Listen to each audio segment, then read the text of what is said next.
Salam sejahtera untuk kita semua. Pelajaran Sekolah Sahabat dengan tema utama Surat Efesus, pelajaran 4, bagaimana Tuhan menyelamatkan kita.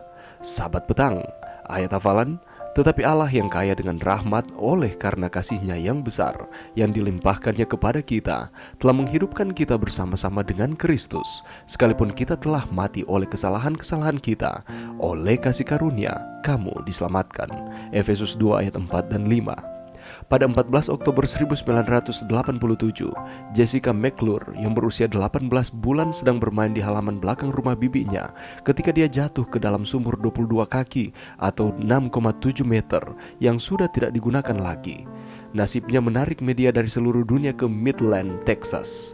Penonton sedunia menyaksikan bayi Jessica tidur, menangis, bernyanyi, dan memanggil ibunya.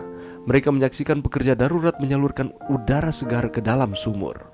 Akhirnya, 58 jam setelah Jessica jatuh, penonton di seluruh dunia menyaksikan Jessica dikeluarkan dari sumur berdiameter 8 inci yang telah menjebaknya selama lebih dari 2 hari. Foto pemenang penghargaan Pulitzer dari fotografi Scott Shaw mengabdikan momen tersebut.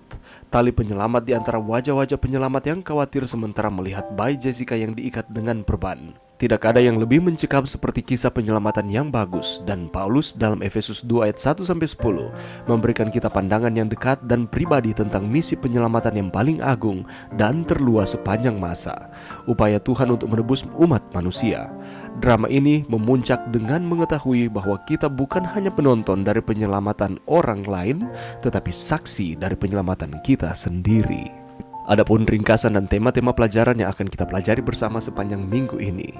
Sementara Paulus dalam Efesus pasal 1 menyoroti rencana keselamatan Allah yang menyeluruh di dalam Kristus pada tingkat universal, dalam pasal 2 Rasul itu menjelaskan secara lebih rinci cara Allah bekerja dalam keselamatan kita pada tingkat individu. Setelah manusia meninggalkan Taman Eden, mereka memasuki kondisi yang disebut Paulus mati karena pelanggaran-pelanggaran dan dosa-dosa.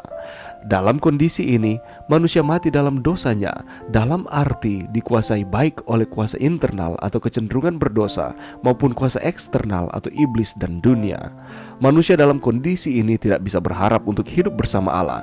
Sebaliknya, mereka adalah anak-anak murka. Satu-satunya harapan bagi kita adalah untuk dibangkitkan, diangkat, dan dimuliakan bersama Kristus. Tetapi kita tidak dapat dibangkitkan, diangkat, dan dimuliakan oleh diri kita sendiri. Untuk alasan ini, Paulus menekankan bahwa kita diselamatkan oleh kasih karunia. Itu sepenuhnya merupakan karya, inisiatif, kasih, belas kasihan, dan kuasa Allah. Bagi Paulus, pekerjaan ini adalah dasar dari Injil. Namun, Paulus segera menambahkan bahwa kita diselamatkan melalui iman. Sementara keselamatan kita secara totalitas adalah pekerjaan Allah. Allah tidak menyelamatkan kita di luar kehendak kita. Mereka yang diselamatkan tidak akan naik ke surga atau dimuliakan ke tempat-tempat surgawi dengan tindakan predestinasi ilahi.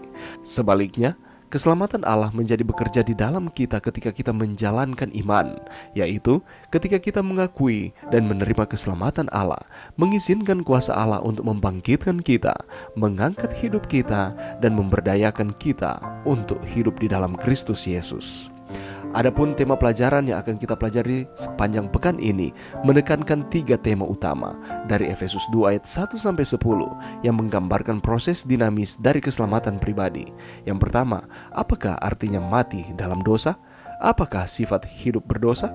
Yang kedua, apakah artinya dibangkitkan bersama Kristus kepada hidup baru di dalam Dia? Dan yang ketiga, apakah artinya diselamatkan oleh kasih karunia melalui iman? Saudaraku, sepanjang minggu ini kita kembali akan mempelajari bagaimana cara Allah menyelamatkan kita, umat manusia, umat-umatnya yang percaya kepadanya.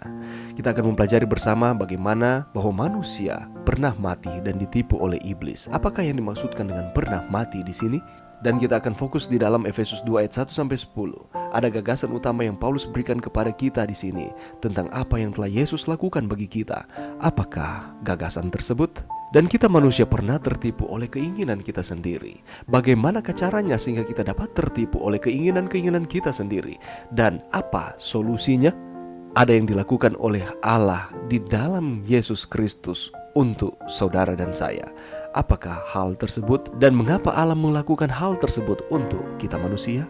saat ini kita diberkati selamanya oleh kasih karunia. Apa maksudnya dengan kita diberkati selamanya oleh kasih karunia yang diberikan Allah kepada kita?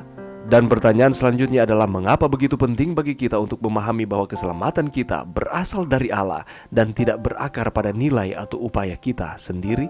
Untuk mendapatkan akan jawaban dari pertanyaan-pertanyaan ini, mari kita meluangkan waktu, walaupun hanya sejenak di tengah-tengah kesibukan saudara dan saya, untuk mempelajari pelajaran Sekolah Sabat. Pelajaran saat ini memasuki pelajaran yang keempat. Mari kita mempelajari akan pelajaran ini, sehingga berkat Tuhan akan terus menjadi bagian kita. Kita akan terus setia kepada Tuhan. Kita akan terus mempelajari kasih Allah di dalam kehidupan kita. Mari berdoa. Terima kasih Tuhan atas firman-Mu pada saat ini. Bantu kami Tuhan untuk dengan tekun mempelajari pelajaran Sekolah Sabat, pelajaran yang keempat sepanjang minggu ini, sehingga kami akan terus dikuatkan, kami akan terus setia kepada Tuhan. Ini doa kami di dalam nama Yesus. Amin.